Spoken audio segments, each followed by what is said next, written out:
swap. So a SIM swap involves you, your phone, and or your SIM card. It involves your accounts and your hackers and your emails. Wow, that's 5 big things. You, your phone, your SIM, your accounts, your emails, and a hacker. That's 6. So what happens? So a SIM swap occurs essentially when a hacker, a bad guy, whether they do it themselves or whether they bribe somebody on the inside, will take your phone number from the carrier side, and they'll each SIM card and or eSIM has an EID, right? Your phone has an EID, electronic ID, but each physical SIM card has a serial number on it. So what the bad guys will do is they'll take that serial number off of your SIM card, and it's all recorded inside T-Mobile, AT&T, Verizon. Your carrier knows your SIM card serial number. That's how they match. When you go to log on to like T-Mobile.com and you sign in, it'll show your account, your number, and then like what phone you're using. You're like, damn, how do they know what phone I'm using? That's how. Because your device has an ESN number, IMEI number, and they match that ESN number with the SIM card serial number, and they match them up. But that's also how the bad guys will go inside the system and they'll detach your SIM card from your phone, and they'll attach it electronically to the phone that they are using. So they have your phone number, right? So the bad guys got your phone number now. So what they do, try to get into your account, because your banking account, the main objective here is the bad guys want to steal money from you electronically through your phone. So what they do, they attach the SIM card to their phone electronically. So now they have your phone number. So what they do, they want to log into your banking accounts, right? Bank of America, right? So what do you do when you forget your password? You type in Bank of America, or you go on the Bank of America app, forgot password. So what does Bank of America do? They do one of 2 things. They either email you a password reset, or they text message you they text message you a link to reset your password, or a PIN number to go in there and reset your password. Because remember, they want to get into your banking account. So they'll reset the password on their end because they have your phone number. And what they'll also do is try to reset the password to your email address. So as soon as they get the SIM swap to their phone, they'll do 2 things. They'll go to your email, say forgot password. They'll go to your Bank of America app, say forgot password, and gain access, right? So, and that's how they'll log in to the Chase app on there, or Bank of America app on their phone, and they can have access to your email and your phone number. So they get all the password resets. They can actually reset the password. They can actually lock you out of your Gmail account. Can also lock you out, reset your password for your Chase or your Bank of America app. And they can simply transfer money, simply drain your accounts. On Reddit, let's check out what I found on Reddit. So there are these are kind of unknown, right? So look at this. So this first one here, shows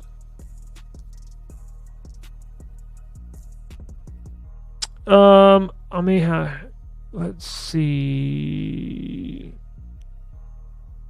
First one here says, I received an email. This is exactly how it happens, and we'll get into how to protect yourself, right? So this first one says, I got them lined up here. I received an email stating, thank you for your order. Now, this involves iPhones and stealing somebody's identity to order a new iPhone.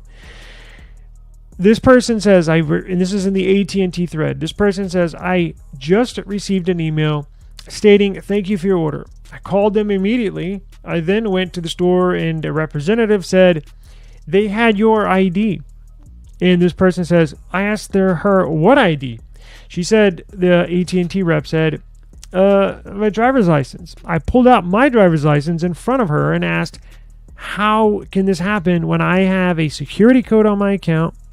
My phone was shut down, and they had to give me a new SIM card to turn it back on.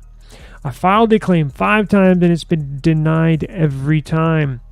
How could this happen? I've been with the company for 10 years. Also called the police to the store the day of. They're also waiting for a report. I have spent days and hours on the phone with customer service. How has this happened to anyone? And the next person on the right side says, happened to me last year. This is a comment under the main post at Verizon. Took 4 months to sort it out and 7 calls and multiple emails to fraud resolution. Somebody opened a brand new account in Ohio in my name. I don't live anywhere close to Ohio. They got 3 new iPhones and a monthly plan. And I have an active credit freeze with all 3 credit agencies. Meanwhile, I want to open a mobile account. They need to do a credit check. So how is it possible somebody opened an account without help from store employees? Well, this is how they do it. And I'm going to get into how to protect yourself, but hang on. This is how they do it. So what they do is, so how do they get access to your SIM? How are they able to SIM swap, to essentially disconnect your SIM in your phone electronically and transfer your phone number to their phone, to the bad guy's phone? There's a multitude of ways, but traditionally, the old style, there's 3 ways. So one way is they hack into the T-Mobile servers and system and physically do the transfer themselves, the bad guys.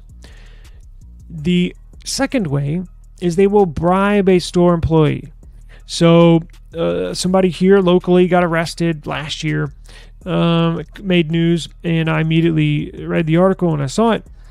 A hacker paid somebody $83,000 in cash, $83,000 in cash to do SIM swapping for them. So the store employee would go in and behind everybody's back, they would, the hacker would say, hey, I need you to change this number to this IMEI, to this phone. And they would do it for the person. They got caught. They got sent to jail, paid the store rep $83,000. Now, the third way, a little more devious, a little more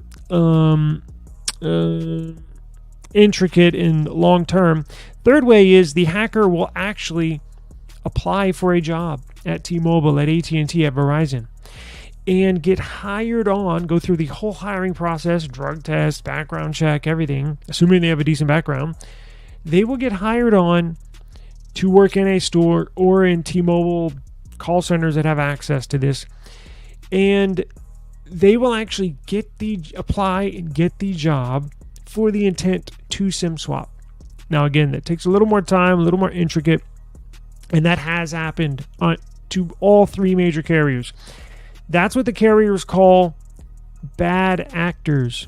If you see that quote-unquote bad actor, that's what that means. They're acting to be an employee, but they're actually a hacker, a SIM swapper. And it's very easy. Very easy. Now, it's completely random. Of course, they target people, typically people that are known to have large amounts of liquid assets, meaning large bank accounts, large crypto accounts. They've been known to drain crypto accounts, transfer it all out. It happens to everybody. The rich people get targeted, the politicians get targeted, the celebrities get targeted, the CEOs get targeted, but it also happens to random people. And I just showed you 2 examples of people from Reddit that it just happened to. And look, it's just a pig of the litter, right? It's a needle in a haystack. You could be the unlucky person 2 years from now, 2 days from now. You don't know. But this is what you do to protect your account so this doesn't happen. So the harder you make it for a SIM swap to occur, assuming you're an average person like you and I, and assuming you're not a CEO of a big company, Fortune 500 company, or a celebrity or an athlete, there's a couple things you can do, right? So the first thing you want to do is, how do they get into your account? Well, let's connect to the dots. So the hackers, the SIM swappers, get in by transferring your phone number from your carrier phone number to their phone, right? So you need to cut the link there between a phone number and your account, right? So the first thing you do, you can do all the little things like go into Google security, and I think Apple is the same way. You need to review your security settings. So if you have a Gmail account, go to settings. You can do this from your phone. You can do this from a laptop. You can do this from a tablet. So go to Gmail, right? Click on your icon, click on Google account, slide over to security, and then scroll down. You want to make sure two-step verification is on. You want to make sure you get a security code, right? Pass keys and security keys. Get a physical security key. A physical security key is like the Google Titan USB security key. You cannot sign into your account unless you plug that security key into your phone or your computer. Here's the major thing you want to do. Do all of these. Go down the list. Secure your account. These are all important. Don't get me wrong. The most important thing, recovery phone. So these SIM swappers remember, they need to get into your email, and they need to, and assuming they may already have access to your email, they need to get into your banking apps or your crypto apps, right? So here's what you do. So if these hackers get in through the phone number, swapping your SIM to their phone, what you want to do is not use a carrier phone number. So, well, a carrier phone number, well, how do I not use a carrier phone number as a recovery email or a recovery phone? Here's what you do.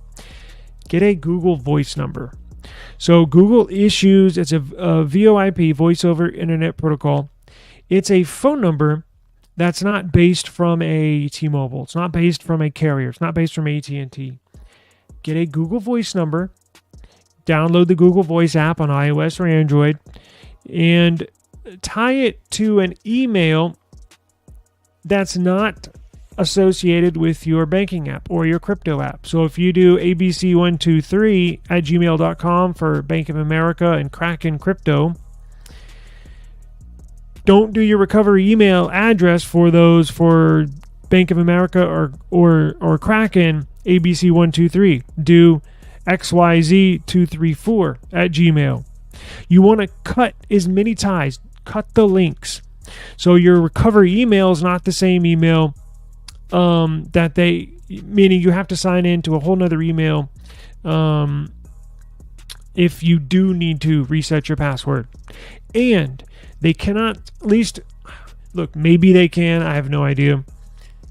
But the difficulty SIM swapping a Google Voice number, probably much, much harder than SIM swapping a carrier phone number. And remember, don't link, my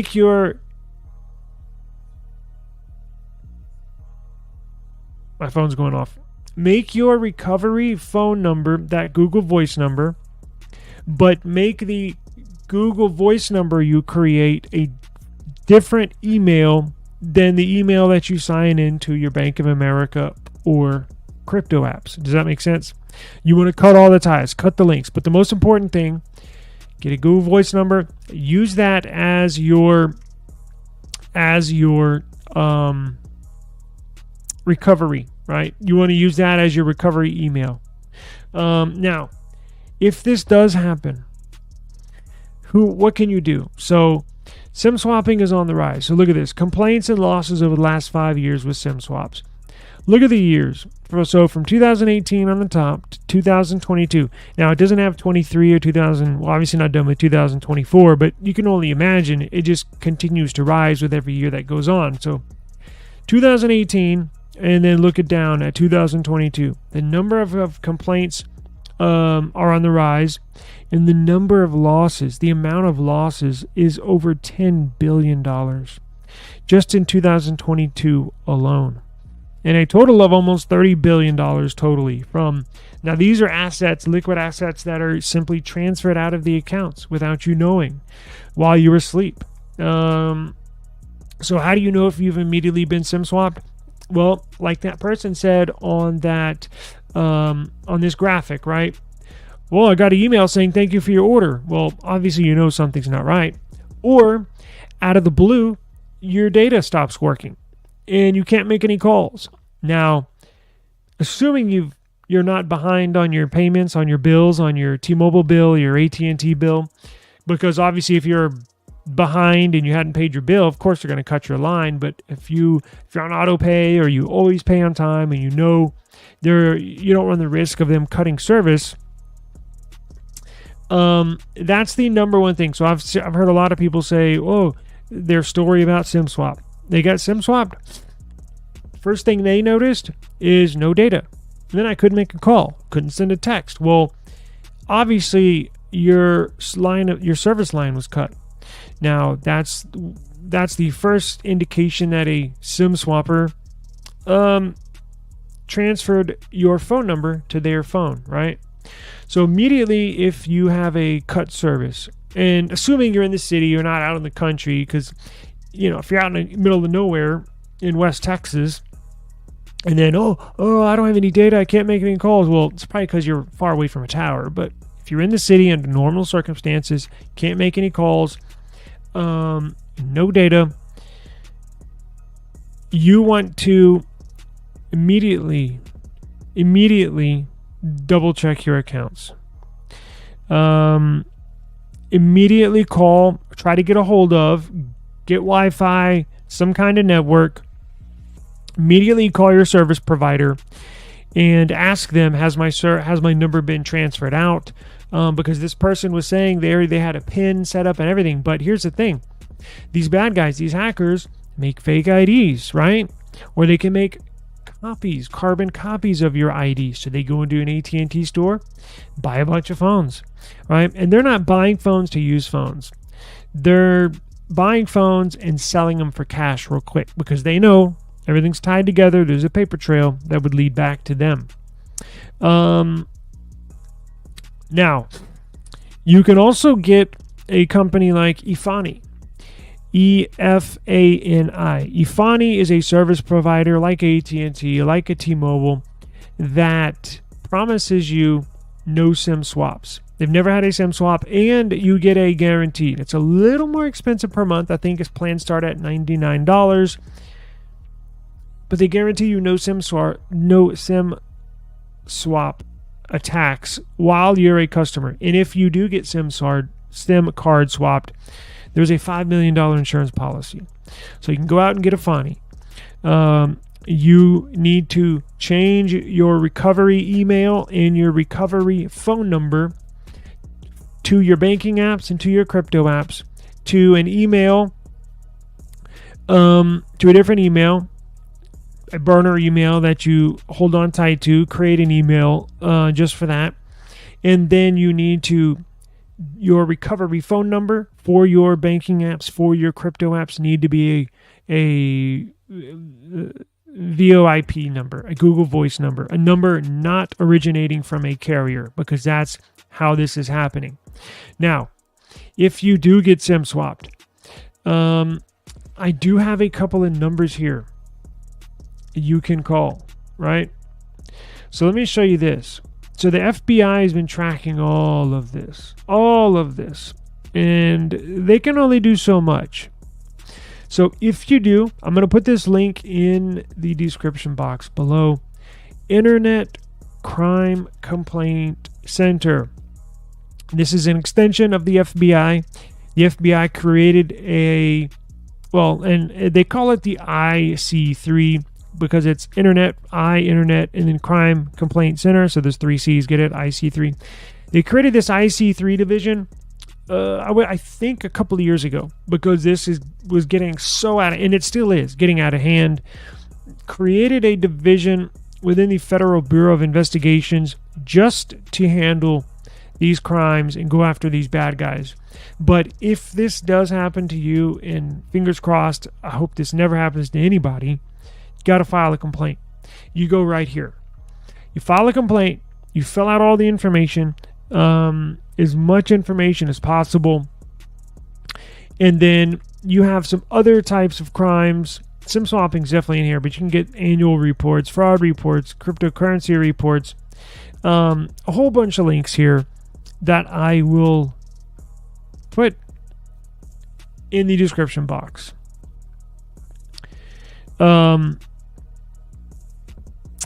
Big issue. Now, what I did the other day, as I mentioned, I went back, super secured all my accounts. I did the VoIP number as a recovery. I did a separate email as a recovery. I have 2 physical Google Titan security keys that I use to sign into your account. And those are nice because if somebody does try to sign into your email account, you have to have this physical key, plug it into your device that you're trying to sign in on. And if that physical key is not plugged into your phone or your laptop you're trying to sign into your Gmail account on, it won't let you sign in.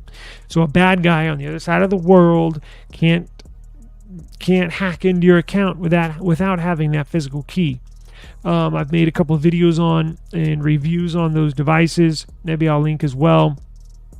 A very big issue, and man, I hope this never happens to anybody because it happens quick. I mean, within 15 minutes, they can essentially drain everything. And look, even if you don't have your accounts and everything secured 100%, these hackers are trying to get in and get out as quickly as possible.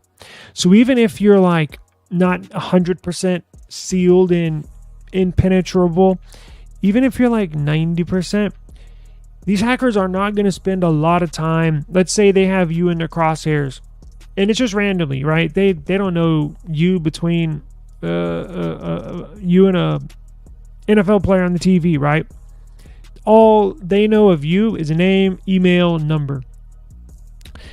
The harder you make it for them to get into your accounts, the more likely they are to just say, screw it, and they're going to move on to the next set of name, numbers, and email, right? And throw you to the side because you're making it that extra hard.